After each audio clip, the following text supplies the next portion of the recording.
Palghar Boisar police સ્ટેશનના બીભત્સ video અને message મોકલનાર વોન્ટેડ આરોપીને ગણતરીના કલાકોમાં સુરત શહેરમાંથી પકડી પાડતી સુરત શહેર ક્રાઇમ બ્રાન્ચ। મહારાષ્ટ્રના પાલઘર બોઈસર પોલીસ સ્ટેશનના પોલીસ માણસો સુરત શહેર ક્રાઇમ બ્રાન્ચ ખાતે આવીને પાલઘર અને બોઈસર પોલીસ સ્ટેશન પાર્ટ એ 0376/2025 બીએનએસ સન 2023ની કલમ 7578 અને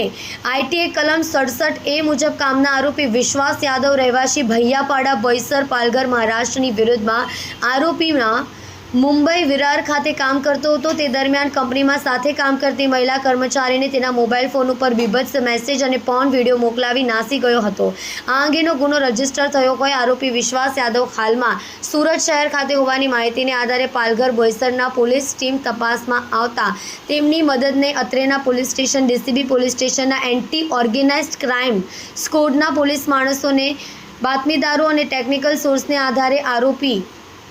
વિશ્વાસ રામ નગીના યાદવ ઉંમર 37 રહેવાસી 3જી 4થી ગલી પાસે પટેલનગર AK રોડ સુરત મૂળ રહેવાસી યુપીને સુરતના AK રોડ પટેલનગર ખાતેથી પકડી પાડવામાં આવેલ છે। મજકૂર આરોપીને પકડી પાડી પાલઘર બોઈસર પોલીસને સોંપી આપવા અંગેની આગળની તજવીજ હાથ ધરી છે।